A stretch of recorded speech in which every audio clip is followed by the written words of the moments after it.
But I pretty much use the default key settings that come on Photoshop. I haven't really messed with them too much.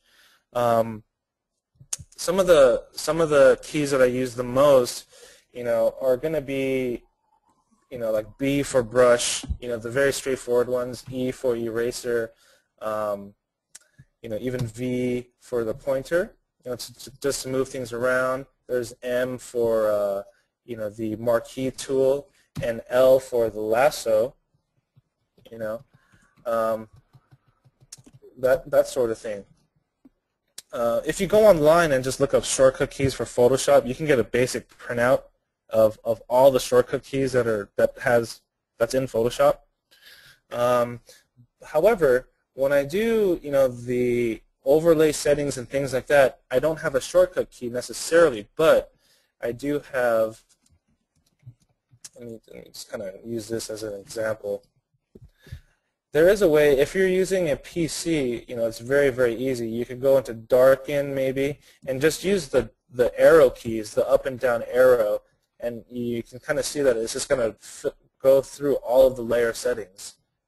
So that's basically what I use to go through really quickly. I'll maybe throw on a texture or whatever, and I'll just kind of run through these really quickly to see. Oh, yeah, that one right there. That's what I like. That's kind of the effect that I was looking for. Or you can kind of just scroll through these really, really quickly. I don't have a shortcut key for a mask or anything like that. But it's really simple. It's just a matter of just pushing like one button. So I don't really think it's that important to have a shortcut key for that. But for the most part, it's just using the standard shortcut keys. That just basically come on Photoshop. I don't really have my own shortcut settings or anything like that. So. Okay, cool. Stefan asks, what's your approach when you have to do many variations of light mood on the same scene?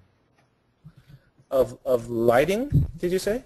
Yeah, his question was, what was your approach when you have to do many variations of light or light mood on the same scene? Oh, I see.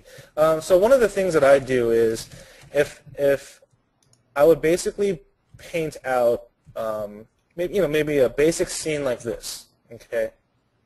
And first thing I would do is think of different times of day, different types of weather, also different types of feelings, that you might want to come across in your piece. That sort of mood, if you want to feel kind of happy, or you want to feel a little bit sad, or you want to feel kind of uplifted, or have it be kind of mysterious and scary, those are all feelings that we've all felt. And there's a reason why if you look down a dark alley and there's a lot of mist and a lot of silhouette and backlight and you can't really see what's going on, there's a reason why you kind of feel scared to go down it. And then you kind of want to take that emotion and put it into your piece. And you just want to think about what are some of the emotions that you felt when you looked at a certain type of lighting, But off the bat, you could think about, different times of day: cloudy, sunny, morning, night, raining, foggy, and maybe put a feeling associated with one of those times of day, Then you could then right there you have basically a ton of different ways to come up with some lighting. There's probably already like 6-7 ways right there. But what I would do is, number one, I think if there were studies and they weren't meant to be taken to a very high level of finish immediately, maybe later on it would, but immediately, if there wasn't a need for that, I would just do really, really quick studies and use some of the curved layers to kind of practice with some of that light. For example, I could kind of come in here with some of these curves, and maybe start, getting some kind of God ray, kind of going like that. And that kind of brings up a more uplifting feel than if it was kind of more of a, darker. Let me see here. Awesome. If it was darker like that, and maybe this was like more of a nighttime scene.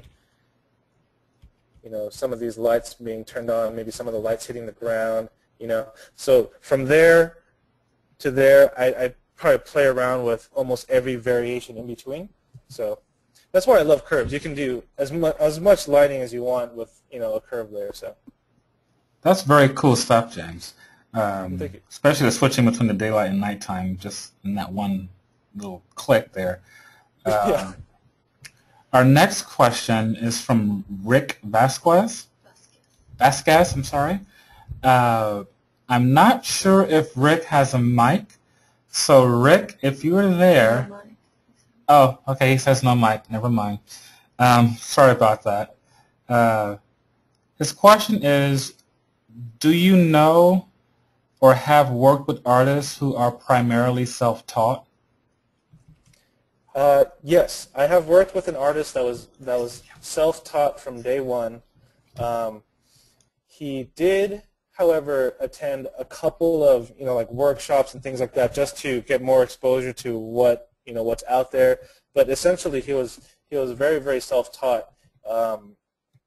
He was an incredible drawer, an incredible draftsman. Worked in comic books, and eventually started getting his hands into Photoshop. And some people just have that level of understanding that comes to them immediately, which was just mind-blowing, But yeah, there definitely are people that are self-taught, that take, that aren't traditionally trained. That what I mean by that is they didn't go to art school to basically develop this kind of skill. They kind of just did it on their own, So yeah, there definitely are people like that, and I know there's people like that that are heavy hitters in the industry as well. So Very cool. Ismail, I'm sorry, I skipped you by mistake. Ismail actually asked, he says, "Hi James, great workshop. Many thanks." His question is for pools of light. I like the way you depict light in your paintings. How do you go about doing it? And is the PSD available from the workshop? Oh, so the PSD available from the workshop has no layers. So I guess he wanted to know if you have a version that has the layers broken up, if possible. I do have a version with layers broken up, but the way that I work in Photoshop is that I don't work on one file. I basically have, I believe it's 3 or 4 different files that are in chronological order, and once I have a file that's kind of big, has a lot of layers in it, I would open up, I'd duplicate it, flatten it down, and start working on it again, just so that I'm not running into memory issues and so that Photoshop isn't slowing down. And that's one of the things that is important, because having a computer running slow when you're doing this type of work is a big headache. But I do have something available. Hopefully we can, I don't know, figure something out to upload it somewhere. But it's a pretty large file. It takes up a lot of room. Well, in that case, it's not necessarily, I think we need that one, because I'm looking at the one you're sketching now, and you have some layers already in this one. So if you save this one out from this live Q&A, we actually can upload it to the site for them to download as well. Oh, I see. Okay. I think that should be perfectly fine as well. Okay. Especially if you already flattened the other one, it has different iterations and what have you. So if you can, that would be great if you can get the other one. But if not, this one I think should suffice as well. Okay. And there's a question about light, I think? Yes. The other part of the question was, I'm sorry, he likes the pools of light and how you depict it in your paintings, and he just wanted to know how you go about doing it. And I think you briefly touched on it in the 2 questions ago when you actually demonstrated actual curves showing daytime and nighttime. But I guess if you want like a minute or so talking about how you go about making pools of light visible. Well, one of the things, if I'm understanding the question correctly, is that if I'm going to throw in some other bits of lighting in here, I don't want it to just be randomly put anywhere. You want to make sure that you have total control over your piece. One of the ways that you have total control is that you don't want to make things too spotty. You want to put, imagine if I put, let's see here. Imagine if I put some lights here and here and here and here and here,